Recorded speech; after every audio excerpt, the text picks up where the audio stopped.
Excuse my face makeup right now. I got out of the hair salon, so it's a little crazy. But anyways, today is Friday the 13th.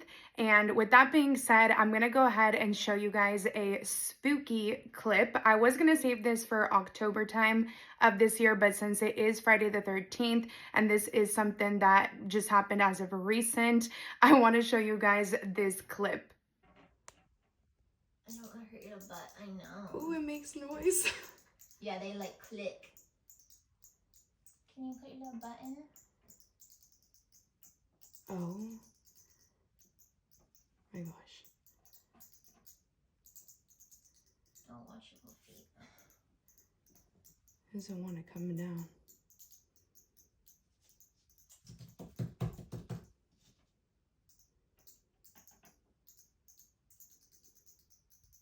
I know, buddy. Oh my gosh, it's like sticking its tongue out. Yeah, he's like, they, what is it called? Echolocate? Yeah. So that's what you're hearing, because he's like, what is over me right now? That's crazy. I just don't want to hurt his little feet. Yeah. Come on, Bubba.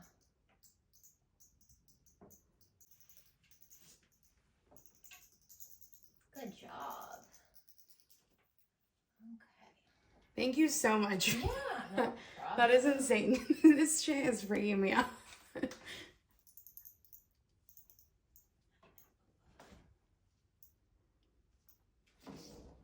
Oh my goodness.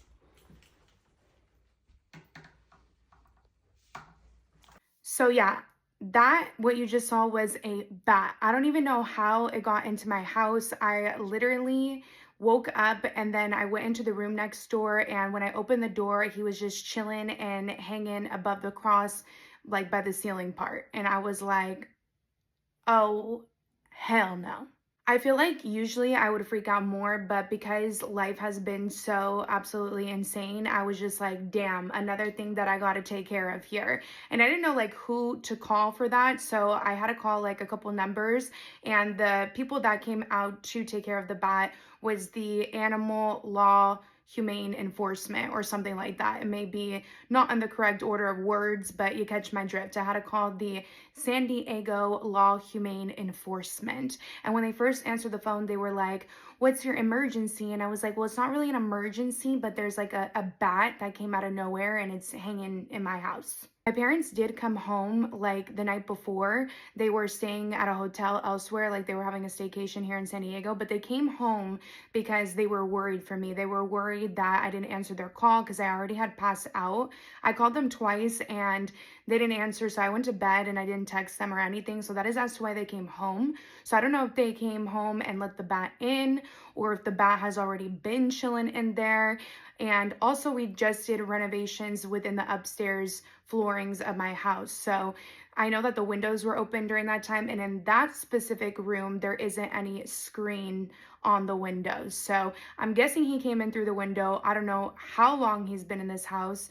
It is absolutely insane. The room does look like that where the bat was because, again, we just renovated. I moved my old furniture into that room. I had my backdrop that I was still creating at the time. I'm still in the process of trying to finish that up, but that is as to why that room already kind of looks like the haunting in there. So the bat made it even more spookier. I have lived in this house for over 20 years now. So I've never ever seen a bat in this house. I've never seen a rat, a mouse in this house. I've seen, you know, bugs here and there, spiders here and there, but I have never in my life have encountered a bat inside of my house. It definitely was some Halloween sightings. The time frame in which I found the bat was also crazy because it was a day before my birthday.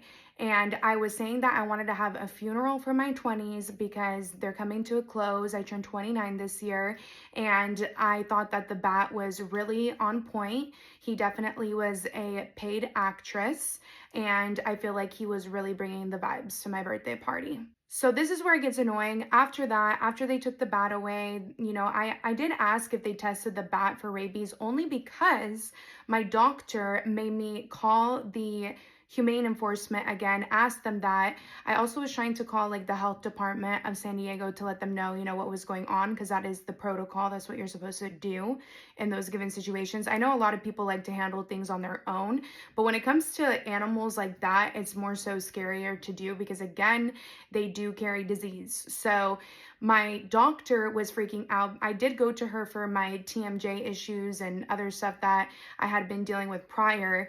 And when I get in there, like I had to tell her about this bat because I was like, shooketh about it still, and I had to tell somebody. So I told her, and after I left my doctor's office that day, she starts calling me multiple times. She's like, you need to go and to the ER, you need to go get a shot for rabies, you need to go get the vaccine. And I was like, but I wasn't even bit by it. And she was like, it doesn't matter, I've had 2 cases before in which people have had bats in their house and this and that. And when I went to the ER, these people were looking at me like I was like nuts.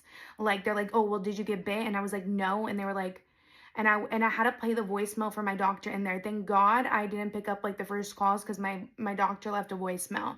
And I already, you know, endured the whole COVID situation prior with vaccines and things like that. And since this vaccine has been out for quite some time, I was like, screw it. I mean, if she's like scared for my life that she called me like twice and then she called me again and I got a hold of her like on the line, then let me just get this shot over with.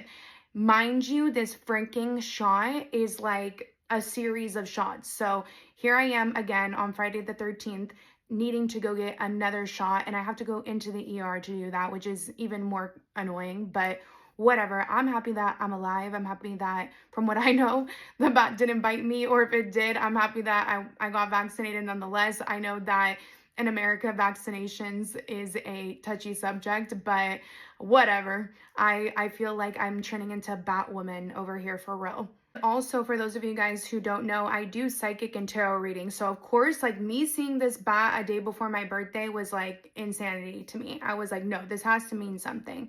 And it was also even crazier because, or to me, this is like more coincidental, is that my mom had seen her sister, my aunt, and she told my aunt about the bats. And she lives on a really high mountain and she has a balcony where sometimes they throw parties and events. And one of her children one time threw a party on the balcony and forgot to close like the curtains to the balcony because they have curtains, and apparently 40 something bats entered into the balcony and just shit everywhere.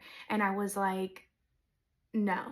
I was like, that has to mean something there, because I've never encountered a bat in my house. And here my aunt is telling my mother about how she used to have 40 of them back in the day. This was way back. And then she was like, oh yeah, this is like a common thing like in the area in which we live. And I said, common? The most like occultic type of animal that I see around me is crows here in this neighborhood. I had never seen a bat in my life over here. So I thought that that was like absolutely insane. I mean, getting all these shots and dealing with this whole situation has been making me think of my TMJ problems less. And the first day that I got the first series of shots for this vaccination, I promise you, I started to feel a little bit better in my jaw area. I was like, I know that they don't correlate to each other, but maybe because it's taking my mind off of things, because this is just absolutely crazy, chaotic, and insane. But yeah, if you ever find a bat in your house, don't try to get it out of your house by yourself. And even when the lady was trying to get it out, she was like, be careful because it might fly your way. I said, fly my way. I've seen enough of him. I don't need to see him up close in my face. But yeah, that is my Friday the 13th story.